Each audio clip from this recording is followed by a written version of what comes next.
My name is Aurora. I am 36 years old and I live in Seattle. I sat in a boardroom in Seattle, surrounded by people who respected me. This was the biggest meeting of my year. My phone was face down on the table, but it vibrated against the wood. I usually ignore it. Today, for some reason, I turned it over. The screen lit up. It was a notification from Instagram, my mother. I slid the phone closer to my hand. I shouldn't have looked, but I did.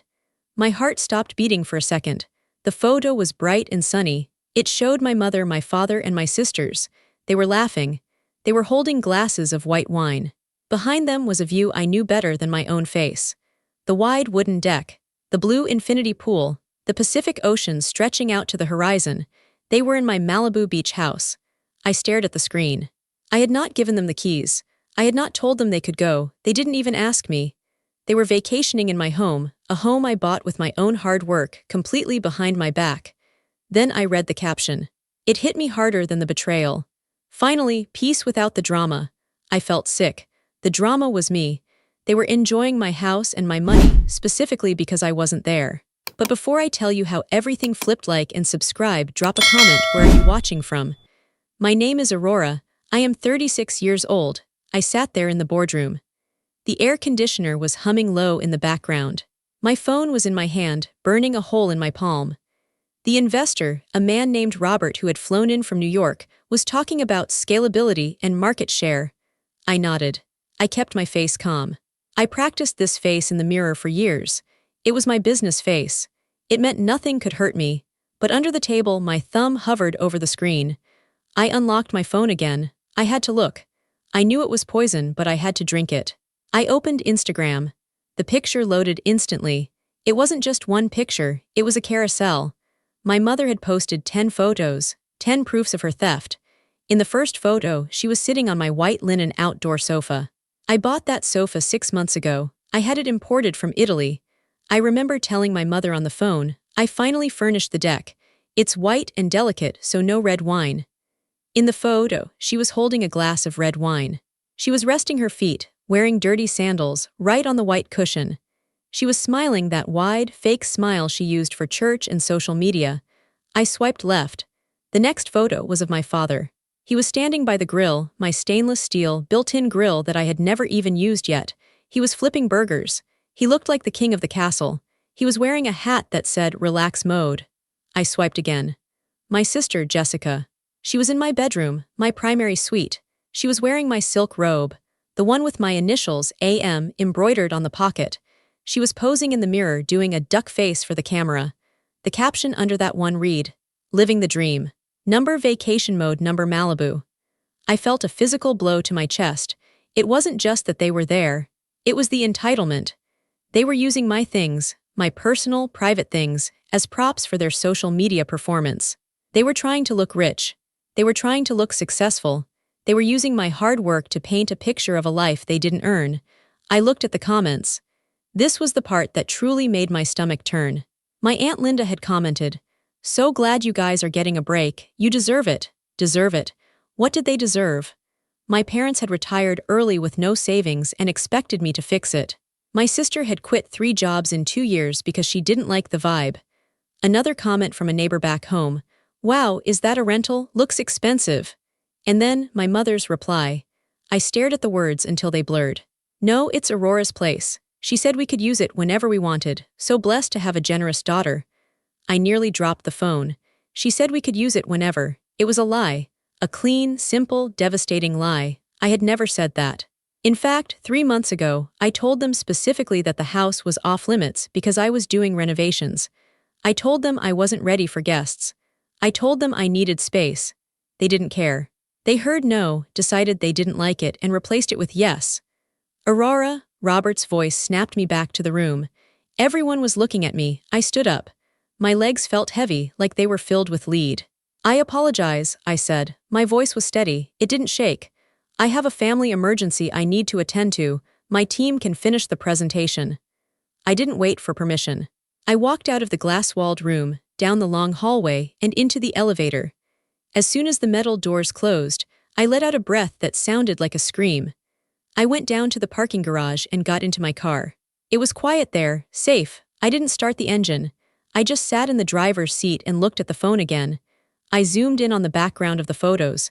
I was looking for damage. I was looking for clues. In the corner of the photo with my dad, I saw a suitcase. It was open. Clothes were spilled out all over the floor of the deck. They hadn't been there for an hour. They looked settled. I looked at the timestamps. They had been there since yesterday. They had slept in my bed. They had showered in my bathroom. They had eaten my food. My phone buzzed again. A text from my sister, Jessica. "Hey, Mom said you might be busy but just wanted to say hi. Hope Seattle is rainy lol. It's beautiful here." She didn't say where here was. She was playing a game. She wanted me to ask. She wanted me to see the photos, get jealous and ask, "Where are you?" So she could say, "Oh, just at the beach house, didn't Mom tell you?" It was a power play. If I got angry, I was the villain. I was the crazy daughter who wouldn't share. If I said nothing, I was the doormat. I typed a response. "Where are you?" I deleted it. No, I wasn't going to play their game. I looked at the photo of my mother again. The red wine glass. The white sofa. Growing up, if I spilled a drop of juice on the carpet, my mother would scream for an hour. She would tell me I was careless. She would tell me I didn't respect the value of money. She would make me scrub it until my fingers were raw. Now, she was ruining a $5,000 sofa and calling it peace. The hypocrisy wasn't new. It was the soundtrack of my life. But seeing it here, in the sanctuary I had built for myself, broke something inside me. The Malibu house wasn't just a house. It was my escape. It was the one place where I wasn't Aurora the bank. It was the one place where I wasn't Aurora the disappointment, or Aurora the cold one. It was mine, and they had taken it. I started the car. I didn't drive back to my apartment. I drove toward the highway. I needed to move. I needed to think. I thought about calling them. I could hear the conversation in my head. "Mom, get out of my house." "Oh, Aurora, stop being so dramatic. We're just family. You weren't even using it. Why are you so selfish? You didn't ask. I'm your mother. I don't need to ask permission to see my daughter's success." It would go in circles. They would gaslight me. They would make me feel small. They would make me apologize for owning a home. I merged onto the freeway. The rain was hitting the windshield. Seattle gray. I wasn't going to call. Calling was weak. Calling was engaging in the drama. My mother wanted drama. She wanted a fight so she could tell her friends how difficult I was. I wasn't going to give her a fight. I was going to give her consequences. I drove for an hour, just listening to the tires on the wet pavement. My anger was hot at first, burning in my throat. But as I drove, it started to cool down. It turned into something else. It turned into ice. I pulled over at a rest stop and looked at the phone one more time. My mother had posted a story update. A video. She was walking through my kitchen. She was opening my cupboards. "Look at this," she was saying to the camera. "Empty. She has all this space and no food. She works too much. Sad, really. We're going to fill this place up with love." Sad. She called me sad. She was mocking my life while standing in the middle of the luxury I provided. I put the phone down. I was done feeling hurt. Hurt was a child's emotion. Hurt was for people who couldn't do anything about it. I wasn't a child anymore. I was the owner. I turned the car around and headed back to the city. I had a plan. I walked into my Seattle apartment. It was clean, minimal, and quiet. Everything was exactly where I left it. That was how I liked things. Order, control. I sat down at my desk and opened my laptop. I didn't go to social media this time. I went to my security dashboard. I have a comprehensive smart home system in Malibu. Cameras, smart locks, climate control, pool sensors. I paid a premium for it because I traveled so much. I needed to be able to see my house from anywhere in the world. I logged in. The screen filled with live feeds. Camera 1. Driveway, there was my father's beat-up Ford truck. It was leaking oil onto my pavers. Next to it was a rental car. A convertible. They had splurged on a rental car, probably assuming I would pay for their gas or dinner eventually. Camera 2, living room. My sister was on the couch, the indoor one, watching my 85-inch TV. She was eating chips. The bag was open on the leather. Crumbs were falling. Camera 3, kitchen. My mother was cooking. She was using my copper pans, the ones I hand-washed. She was scrubbing one with a rough sponge. I winced. She was scratching the finish. I could see it from 2,000 miles away. Camera 4, pool deck. My father was asleep on a lounger. I watched them. It was like watching a nature documentary. The invasive species taking over a new habitat. I checked the access logs. How did they get in? I scrolled back to yesterday. 2 p.m. Entry code used, mom emergency. I closed my eyes. I remembered giving her that code 4 years ago. It was when I bought my first condo. I told her, "This is for emergencies only, like if I'm in the hospital or the house is on fire." I had forgotten to delete it when I bought the Malibu house. I had set up the same user profiles for the new system out of habit. She had remembered. She had kept that code for 4 years, waiting for a moment to use it. She didn't call to ask. She just punched it in, hoping it would work. And it did. She must have felt so smart, so clever. I picked up my phone and dialed a number. "Mark, it's Aurora." Mark was my property manager in Malibu. He was a good guy, professional, expensive. "Aurora, hi, everything okay? I saw some activity at the house. I assumed it was you." "It's not me," I said. My voice was calm. "It's my family. They are there without permission." There was a silence on the line. Mark knew about families like mine. He managed houses for celebrities and tech CEOs. He knew about leeching relatives. "I see," Mark said. His tone shifted. He went from friendly to tactical. "Do you want me to call the police? I can have them removed for trespassing." I thought about it. The police, sirens, my mother crying in the driveway telling the officers her daughter was a monster, the neighbors watching. "No," I said. "Not the police, not yet. I want to handle this quietly." "Okay, what do you need?" "I need you to reset every code on the property," I said. "Gate, front door, back door, garage, everything." "Done," Mark said. "I can do that remotely right now." "No," I said, "not right now." I looked at the clock on my laptop. It was 4:30 p.m. in Seattle. That meant it was 4:30 p.m. in Malibu. The sun was still up. They were enjoying the afternoon. "Wait until midnight," I said. "Midnight?" "Yes, they're comfortable right now. I want them to stay comfortable. At 12 a.m., I want the codes changed. I want the Wi-Fi password changed. I want the smart TV logged out of all accounts." "Scorched earth," Mark said. I could hear a smile in his voice. "And Mark, yeah, can you set the alarm to away mode at 12:01? If I do that, and they open a door or a window, the siren will go off." "It's loud, Aurora, it's deafening." "I know," I said. "If they are inside, they won't be able to get out without setting it off. If they are outside, well, they won't be able to get back in." I looked at the cameras again. I saw a cooler of beer on the deck. My dad was drinking. My sister was texting. They looked like they were settling in for a long night. They would probably stay up late, maybe go in the hot tub. "Perfect," I said. "Do it." "You got it." "Anything else?" "Yes, be ready to go over there tomorrow morning. Early, around 7 a.m. You might need to escort them off the premises." "I'll bring my security guy, Big Mike," Mark said. "Just in case." "Thank you, Mark." I hung up. I sat back in my chair. My heart was beating a little slower now. This was better than screaming. This was control. I looked at the Instagram post again. My mother's caption. "Peace without the drama." She thought she had won. She thought she had outsmarted me. She thought that because I was thousands of miles away, I was powerless. She thought that because she was Mom, she had a free pass to trample my boundaries. She didn't understand who I was anymore. She still saw the little girl who cried when she wasn't invited to the party. She didn't see the woman who managed multi-million-dollar portfolios. She didn't see the woman who knew how to execute a strategy. I wasn't going to cry. I was going to close the deal. I went to the kitchen and poured myself a glass of water. I stood by the window looking out at the Seattle skyline. The Space Needle was poking through the clouds. I felt a strange sense of calm. It was the calm before the storm. For years, I had let them get away with it. The small insults, the borrowed money that never came back, the guilt trips. "If you loved us, you'd help us. Family helps family." You changed. I used to believe them. I used to think I was the bad guy. I used to write checks just to make the guilt stop.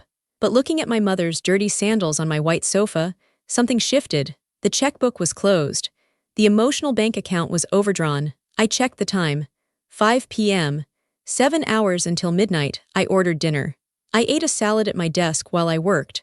I answered emails. I reviewed contracts. I acted like it was a normal night. But every few minutes I glanced at the second monitor, the live feed.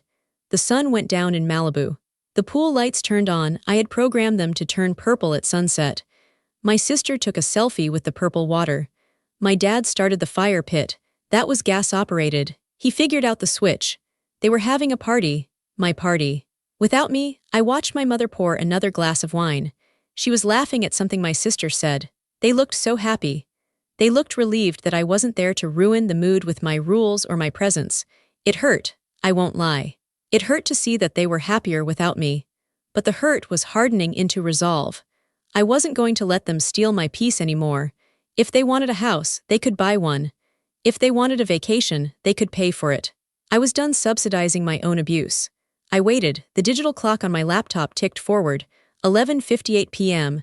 I picked up my phone. I opened the security app. 11:59 p.m. I watched the screen. 12 a.m. The app flashed. Configuration updating. System rebooting. Codes changed.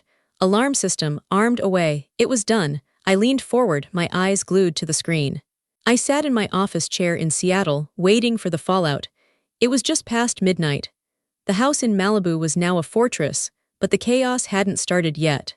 In that quiet moment, while I stared at the dark screen of my phone, my mind didn't stay in the present. It drifted back. It went back to a kitchen table in Ohio 20 years ago. I was 16. I was studying for the SATs. I had a heavy book open in front of me, highlighting vocabulary words. My sister, Jessica, was 12 then. She was watching TV in the next room, laughing loudly at a cartoon. My mother walked in. She was carrying a basket of laundry. She stopped and looked at me. She didn't look proud, she looked annoyed. "Aurora," she said, "put the book away. Your aunt is coming over, you need to be social." "I have to study, Mom," I said. "I want to get a scholarship." She rolled her eyes. It was a gesture I knew well. It meant I was being difficult. It meant I was thinking I was better than them. "You're always working," she said. "You're going to burn out. You take everything so seriously. Look at your sister. She knows how to be happy. You just know how to stress." She knows how to be happy. That was the narrative. Jessica was the fun one, the light one, the one who brought joy to the family. I was the serious one, the cold one. The one who cared about grades and money and future. They didn't understand that I cared about those things because I was terrified. I was terrified of being stuck. My father was always complaining about bills. My mother was always borrowing money from her sister. I didn't want that life. I wanted safety. To me, money was safety. But to them, my ambition was an insult. I remembered my high school graduation. I was valedictorian. I gave a speech. When I looked out into the crowd, I saw my parents. They weren't beaming. They were talking to each other. My dad was checking his watch. Afterward, at dinner at a chain restaurant, my dad raised a glass of soda. "To Aurora," he said, "for finally being done with school. Now maybe you can get a real job and help out around here." I wasn't done though. I went to college, then business school. I worked 3 jobs during college. I missed Thanksgiving twice because I couldn't afford the flight home, and I had to work the holiday shift at the library. When I called them on Thanksgiving, crying because I was lonely, my mother didn't comfort me. "Well," she said, her voice sharp, "you chose to go that far away. You chose that fancy school. This is the consequence, Aurora. You chose money over family." Money over family. They said that phrase like a curse. But then, 5 years ago, everything changed. I sold my first company. It wasn't a massive exit, but it was enough to put me in a different tax bracket.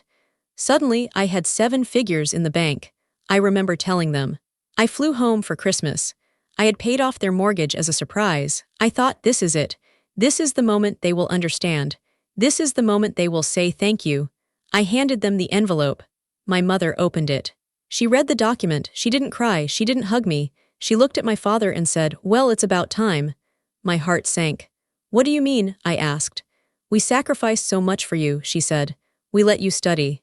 We let you go away. It's only right that you pay us back." They didn't see it as a gift. They saw it as a return on investment. From that day on, the dynamic shifted. I wasn't boring Aurora anymore. I was Aurora the wallet. Suddenly, they wanted to be involved in my life. "Aurora, we should come visit you in Seattle.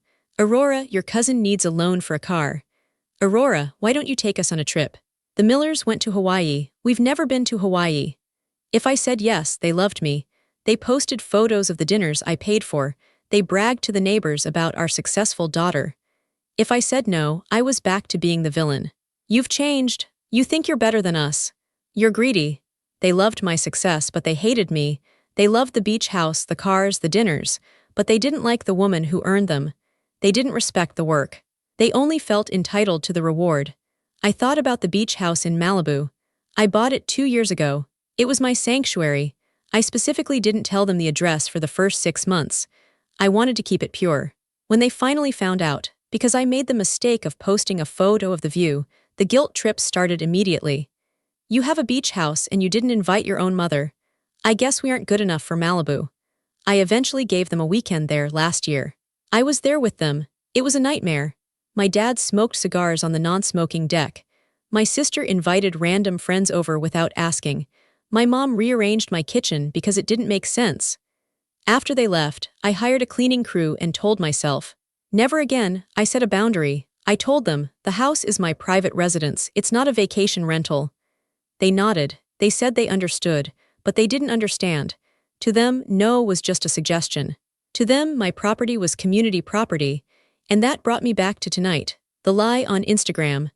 Aurora said we can use it whenever. That lie was the final straw. It wasn't just a lie to her friends. It was a rewriting of reality. She was publicly claiming permission she didn't have, forcing me into a corner where I had to either play along or look like a monster. She was banking on my silence. She was banking on the fact that I usually just rolled over and paid the bill to keep the peace. But I wasn't that 16-year-old girl anymore, desperate for their approval. I wasn't the college student crying in a library on Thanksgiving. I was a CEO, I was a homeowner, and I was done paying for love that I never received. I looked at the clock on my laptop. 12:10 a.m. The memories faded. The anger remained, cold and hard like a stone in my stomach. I turned my eyes to the second monitor. The live feed from Malibu. It was time to watch the reality check. 12:12 a.m. On the screen, everything looked peaceful at first. The pool lights were still purple. The fire pit was still glowing. My dad was asleep on the lounger. My mom and sister were inside the living room. I could see them through the glass sliding doors. My sister was holding her phone up in the air, probably trying to refresh her feed. That was the first sign. The Wi-Fi was gone. I watched Jessica tap the screen aggressively. She stood up. She walked toward the router, which sat on a shelf near the television. She picked it up and shook it. I took a sip of water. Shaking it won't help, Jessica. I cut the line. She said something to my mother. My mother looked up from her magazine. She looked annoyed. She pointed at the TV. The TV had gone black. I had logged them out of Netflix, Hulu, everything. My mother stood up. She walked over to the sliding glass door to yell at my dad. Maybe she wanted him to fix it. She put her hand on the handle of the sliding door. She turned the latch. She slid the door open. Beep, beep, beep, beep. The sound wasn't audible on my laptop, but I saw the reaction instantly. The alarm system. I had set it to away. That meant the motion sensors were active and the door contacts were armed. Opening the door triggered the entry delay. My mother froze. She looked at the keypad on the wall. It was flashing red. She started typing. I knew exactly what she was typing. 1-9-80. Her birth year. That was the old code. The code she used to get in. It didn't work. Beep, beep, beep. She typed it again. Faster this time. She shouted to my dad. He woke up on the lounger, startled. He looked around, confused. My sister ran over to the keypad. She pushed my mom out of the way. She tried a code. Probably my birthday, or her birthday. Beep, beep, beep. They had 30 seconds before the siren. I watched them panic. It was chaotic. My dad was stumbling toward the door. My mom was yelling. My sister was holding her ears, anticipating the noise. Then it happened. The siren cut loose. Even though I couldn't hear it, I could see the physical impact.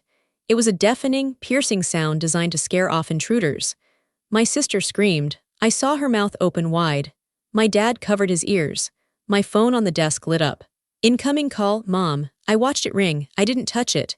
Incoming call, Mom. I let it go to voicemail. On the screen, the neighbors' lights were turning on. The house next door, owned by a very private, very wealthy director, lit up.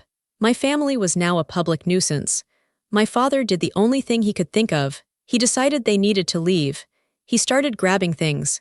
He pointed to the front door. Get out, we have to get out. My mother ran to the bedroom.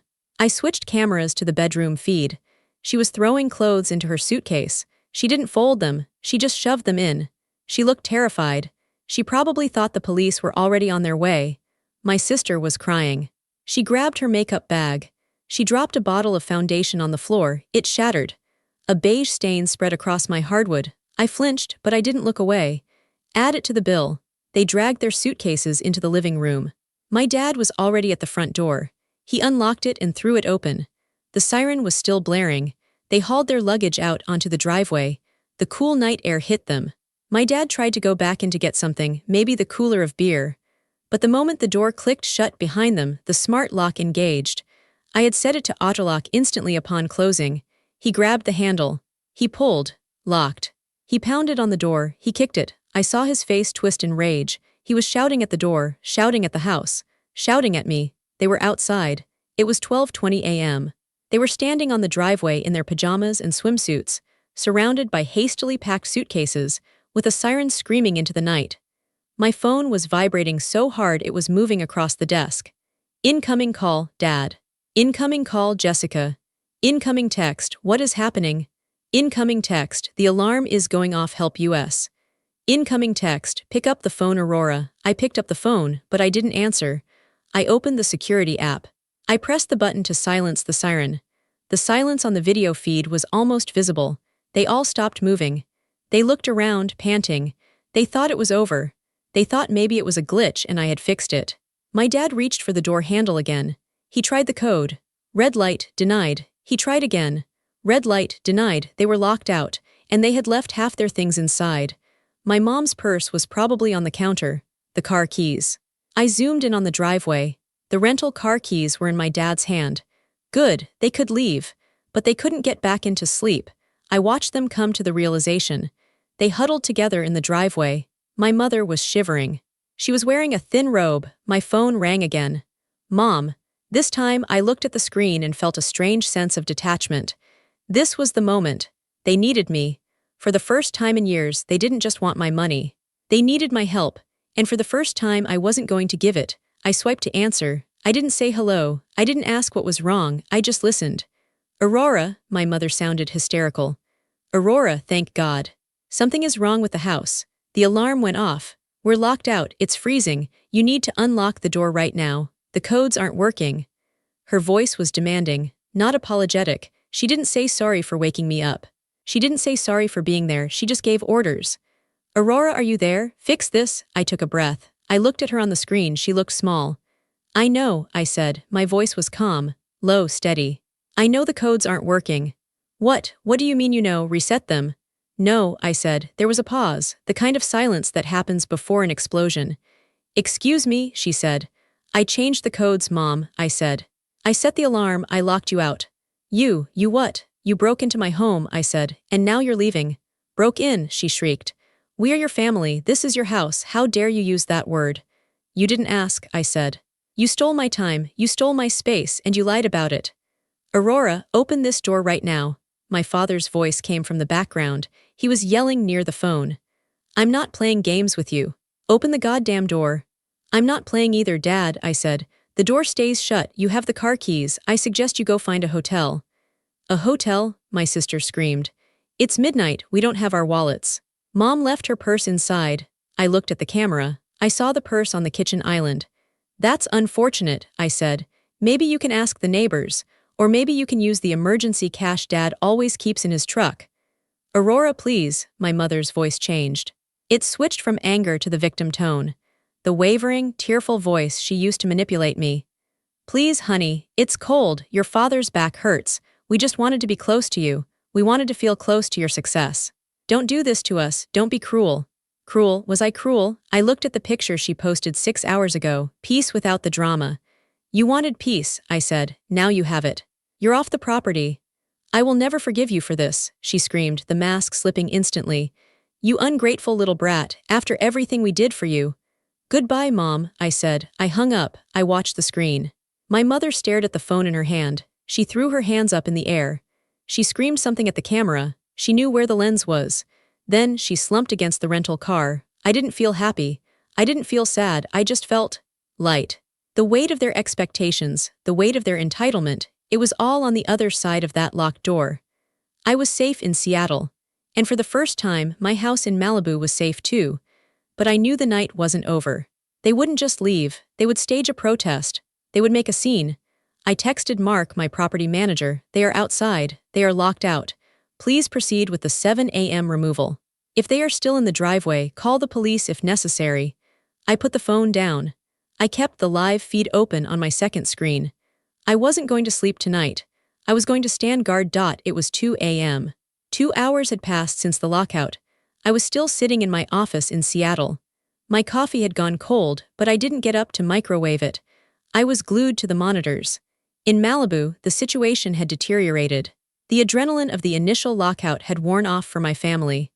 Now, reality was setting in. It was a coastal night. The air coming off the Pacific Ocean was damp and cold. It wasn't freezing like a Seattle winter, but it was low 50s. Cold enough to make you shiver if you were wearing silk pajamas or swim trunks. I watched them on the driveway camera. They had retreated into the rental car. The engine was running. I could see the exhaust puffing into the night air. They were burning gas to keep the heater on. My phone started ringing again. I had silenced it for an hour to let them sit in their own choices. But now, I decided to answer. I needed to reiterate my position. I needed them to understand that this wasn't a tantrum. This was a policy change. I picked up. It was my father.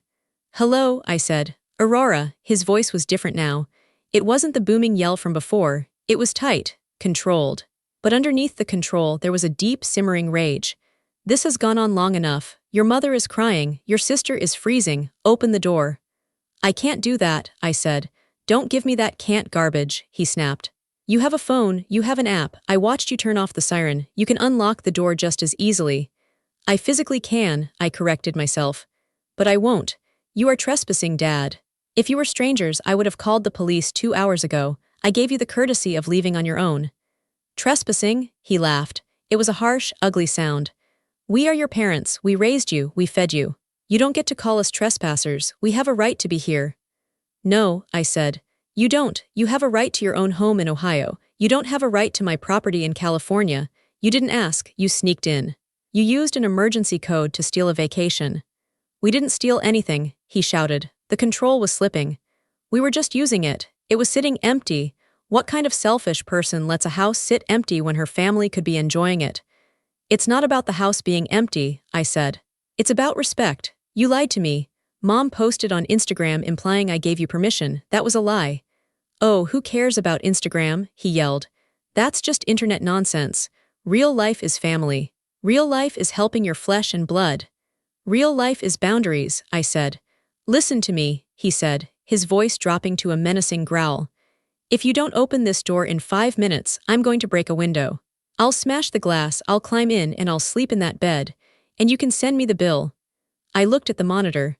I saw him sitting in the driver's seat of the rental car. He looked furious.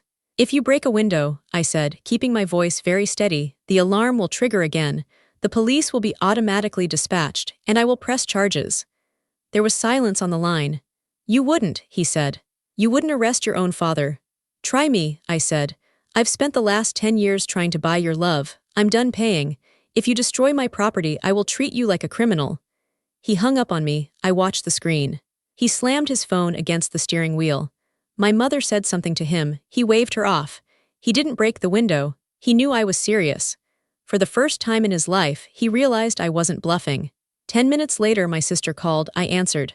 "Aurora." Her voice was shaking. She was crying. "Aurora, please, I have to pee. I really have to pee. Please just let me in for 5 minutes to use the bathroom." It was a tactic, I knew it. If I unlocked the door for 5 minutes, they would all rush in. They would refuse to leave. They would barricade themselves inside. "There is a gas station 3 miles down the highway," I said. "It's open 24 hours. I can't drive the rental car. Dad has the keys and he won't drive. He's just sitting there staring at the wall." "Then walk," I said, "or go in the bushes." "I don't care, Jessica." "You are such a bitch," she spat out. The crying stopped instantly. "You are a jealous, lonely, bitter bitch. You have all this money and no friends. That's why you're doing this. You're jealous that we actually like each other and you're all alone." "I'm alone by choice tonight," I said, "and I'm warm and I have a bathroom." "I hate you," she said. "I hope you lose everything. I hope the market crashes and you lose every dime." "Good night, Jessica," I said. I hung up. The words stung. Lonely, bitter. They knew exactly where to hit me. They knew my deepest insecurity was that my success had isolated me. But as I sat there, I realized something. My success hadn't isolated me. They had isolated me. Their behavior made it impossible for me to trust anyone. I kept people at a distance because I was so used to people wanting something from me. Locking them out wasn't making me lonelier. It was protecting the peace I had left. 3:30 a.m. The car engine turned off. They must have run out of gas, or maybe they were worried about the cost of refilling it. The lights in the car went dark. They were going to sleep there. 3 adults curled up in a mid-sized sedan in my driveway. I felt a twinge of guilt. It was deeply ingrained. It was the voice of my grandmother saying, "Honor your father and mother." I looked at my mother in the passenger seat. She had reclining the seat back. She had a towel from their beach bag draped over her legs. I almost reached for the unlock button. I almost did it. But then I looked at the timestamp on the video feed. I looked at the cooler of beer still sitting on my porch. I remembered the caption. Peace without the drama. If I let them in now, I taught them that my no meant yes if they waited long enough. I would teach them that if they suffered just a little bit, I would cave. I took my hand off the mouse. I wasn't going to cave, not this time. I watched them sleep. I didn't sleep. I stayed awake, drinking water, reviewing the security logs, and waiting for the sun to rise. This was the longest night of my life. But it was also the most important. I was breaking a cycle, and breaking cycles is painful work. The sky began to lighten around 6 a.m. The gray gloom of the marine layer started to lift. In the driveway, the car was covered in dew. The windows were fogged up. I saw movement inside. My father woke up first. He opened the car door and stepped out. He stretched, holding his back. He looked stiff. He looked old. For a second I felt pity. But then he turned and kicked my garbage can. He kicked it so hard it dented the metal. Pity evaporated. 6:45 a.m. A black SUV turned onto my street. Then a second one. It was Mark and his team. I had been texting Mark through the night. He knew the situation. He knew they were hostile. He knew they were family. Treat them with respect, I had texted him. But remove them. They do not enter the house again. I watched the SUVs pull into the driveway, blocking the rental car in. There was no escape now. They couldn't drive away until Mark moved. Mark stepped out of the first vehicle. He was wearing a dark polo shirt and slacks. He looked like a businessman, but he was built like a linebacker. From the second vehicle came Mike. Mike was huge. He was wearing a security uniform. My father saw them. He stiffened. He walked to the center of the driveway, puffing out his chest.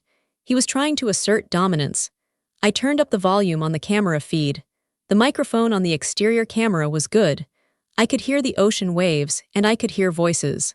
"Can I help you?" my father demanded. "This is private property." Mark walked up calmly. He didn't look intimidated. "I know it is," Mark said. "I'm the property manager. I work for the owner, Aurora." "I'm her father," my dad said. "We had a malfunction with the alarm last night. We've been stuck out here all night. You need to let us back in." Mark shook his head. "I can't do that, sir. I have direct orders from Aurora. You are not permitted to enter the residence." My mother scrambled out of the car. Her hair was a mess. Her makeup was smeared. She looked frantic. "Orders," she shrieked. "She's my daughter. You can't take orders against a mother. We have our things inside. My purse, my medicine," Mark nodded. "I understand. Here is the procedure. Mike is going to go inside. He will collect your personal belongings. He will bring them out to you. Then you will vacate the property immediately." "I'm not leaving until I speak to her," my mother yelled. She lunged toward the front door. Mike stepped in front of her. He didn't touch her. He just occupied the space. He was a wall of muscle. "Ma'am," Mike said. His voice was deep and rumbling. "Please step back. This is ridiculous," my sister yelled from the back seat. "Just let us in to shower. We smell like a car." "No entry," Mark repeated.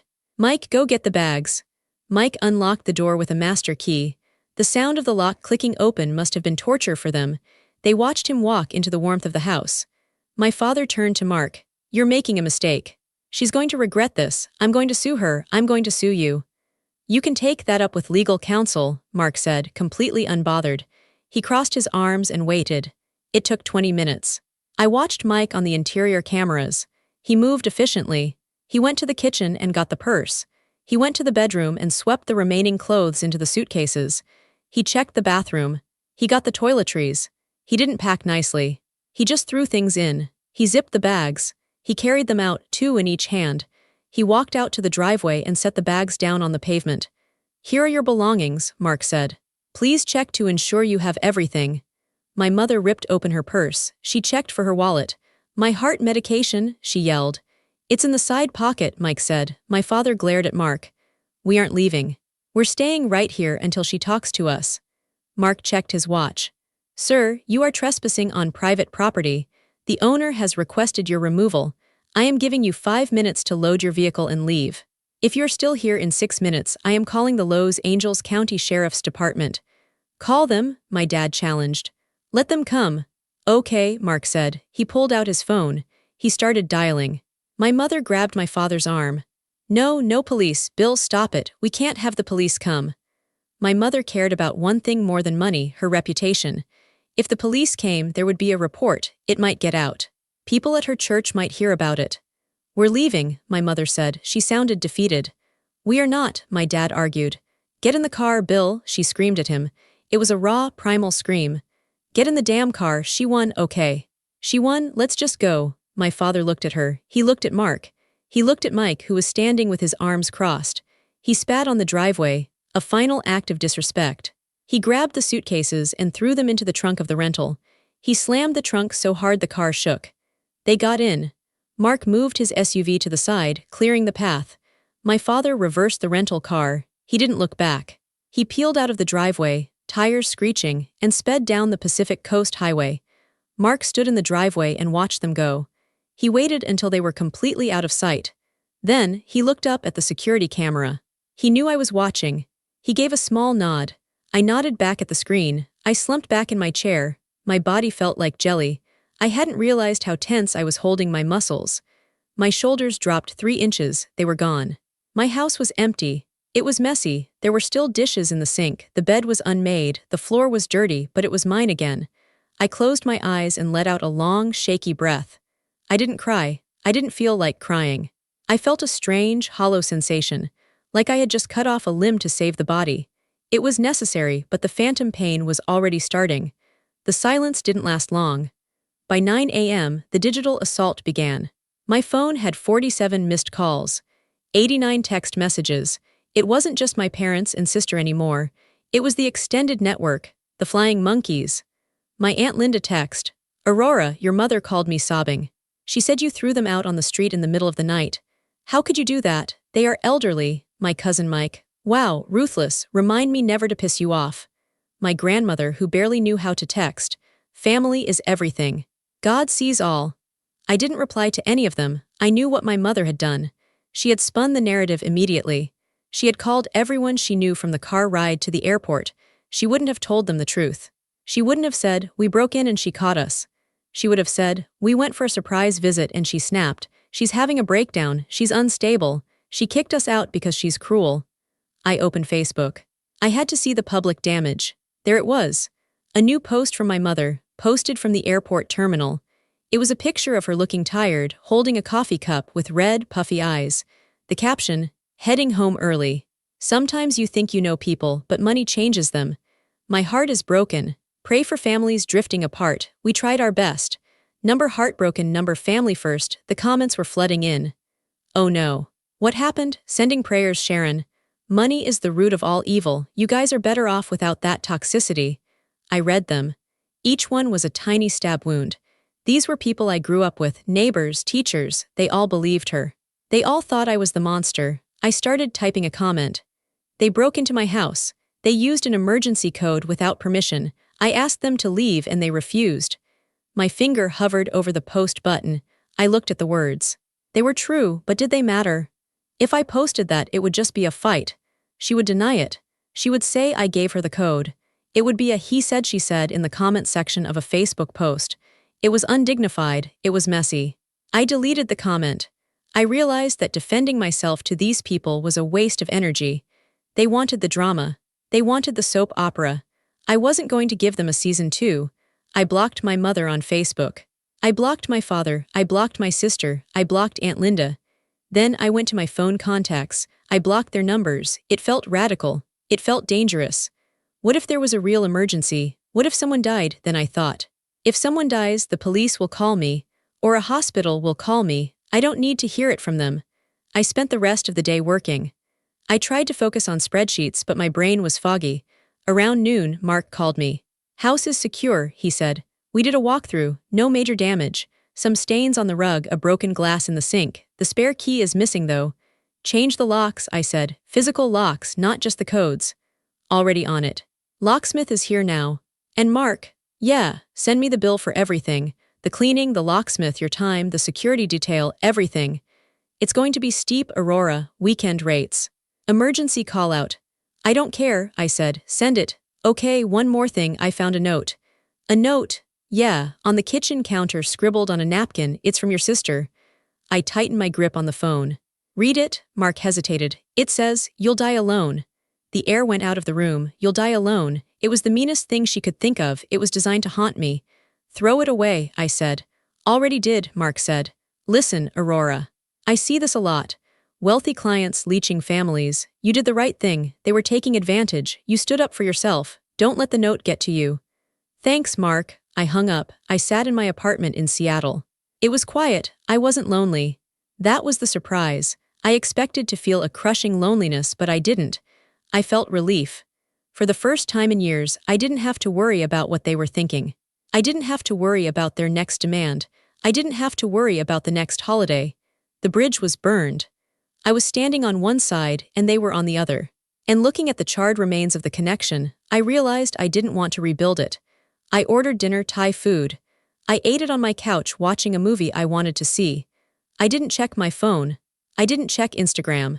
The storm was raging online, I was sure. They were probably telling everyone I was mentally ill. But in my living room, there was silence. And in that silence, I started to find myself again. The Aurora who existed before the guilt. The Aurora who built a company. The Aurora who bought a house on the ocean because she loved the sound of the waves. I was the villain in their story. Fine. I could live with that. Because in my story, I was finally the hero. It wasn't enough to just change the locks. I knew that. My family didn't respect physical barriers, and they certainly didn't respect verbal ones. I needed something stronger. I needed the law. 2 days after the lockout, I sat in a conference room with my attorney, Sarah. Sarah was sharp, expensive, and not emotional. I liked her. I want to make sure they can never claim residency, I said. I want to make sure they can't sue me for an illegal eviction. Sarah looked at the security footage I had sent her. She watched the clip of my father kicking the door. She watched the clip of my mother screaming at the camera. You're in the clear regarding eviction, Sarah said. They were guests. Uninvited guests at that.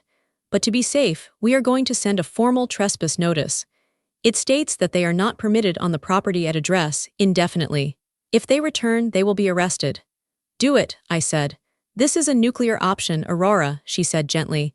If we send this, it's a legal declaration of war. It usually ends relationships permanently. The relationship ended when they broke into my house, I said. This is just the paperwork. Sarah nodded and took notes. I'll also draft a letter regarding the misuse of your funds if you want to pursue the cost of the damages. I thought about it. The broken makeup bottle, the stained rug, the scratch pan. No, I said, I don't want their money, I just want them to stay away. Done. Leaving her office, I felt a strange lightness. For years, I had walked around with a heavy backpack of guilt. I felt guilty for making money. I felt guilty for not sharing it enough. I felt guilty for being happy. Now the backpack was gone.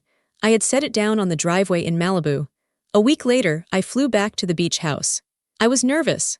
I hadn't been there since I watched them on the camera. I was afraid it would feel tainted. I was afraid I would walk in and feel their anger hanging in the air. I unlocked the front door with my new physical key. The heavy wood swung open. The house was silent. The air smelled like the ocean and lemon cleaning polish. Mark's cleaning crew had done a good job. I walked into the kitchen. The counter was clear. The purse was gone. The note my sister left was gone. I walked to the living room. I looked at the white sofa. I inspected the cushion where my mother had put her dirty feet. It was spotless. The cleaners had steamed it. I stood in the middle of the room and waited for the bad feelings to hit me. I waited to feel sad.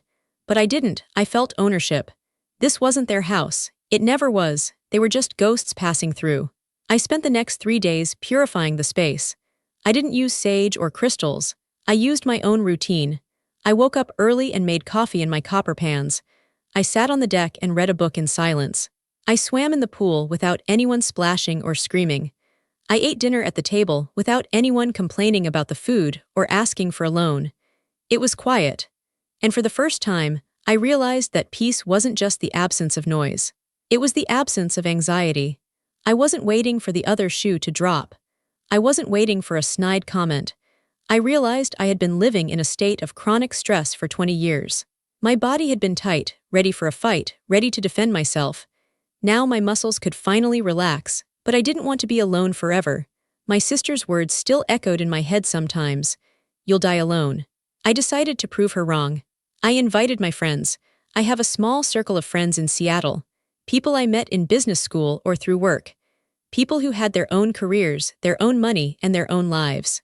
We didn't talk about money. We talked about ideas. We talked about books.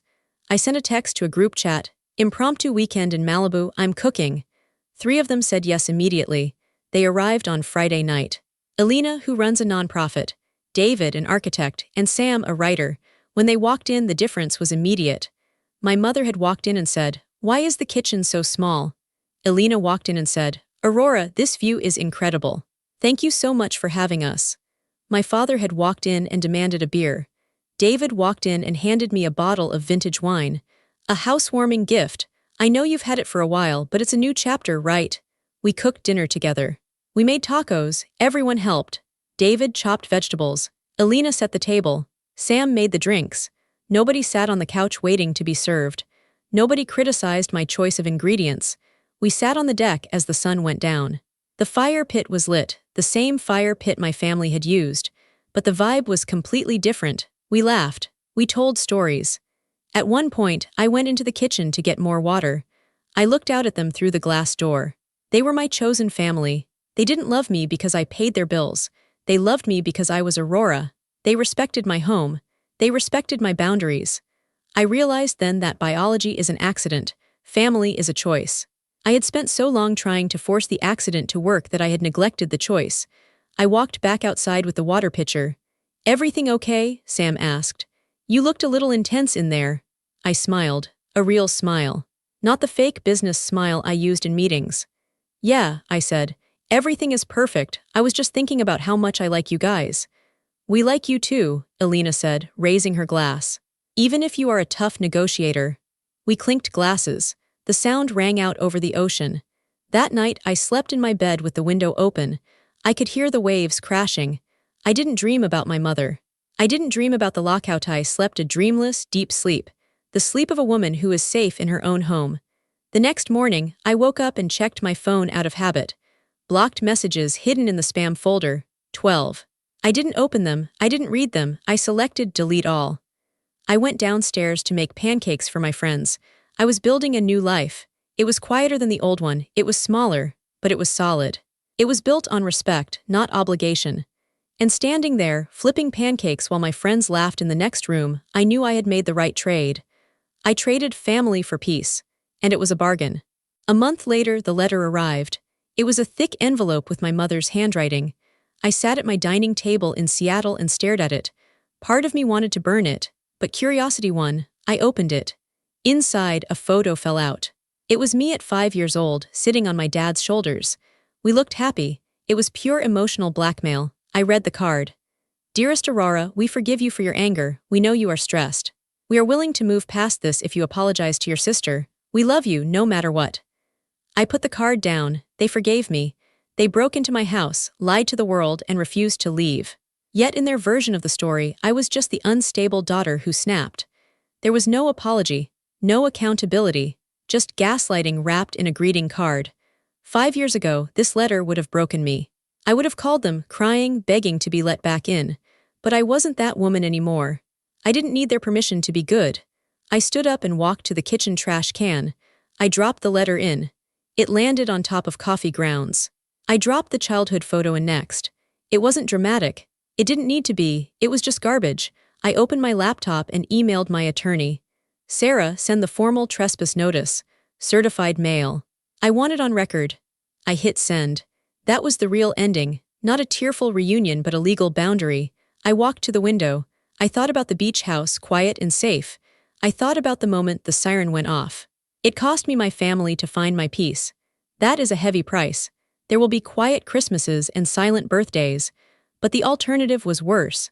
The alternative was losing myself. Some people say when one door closes, another opens. But sometimes that isn't the point. Sometimes the point is just to lock the door, to slide the deadbolt home and finally be safe inside. At midnight, I closed the door for good. And I have never slept better.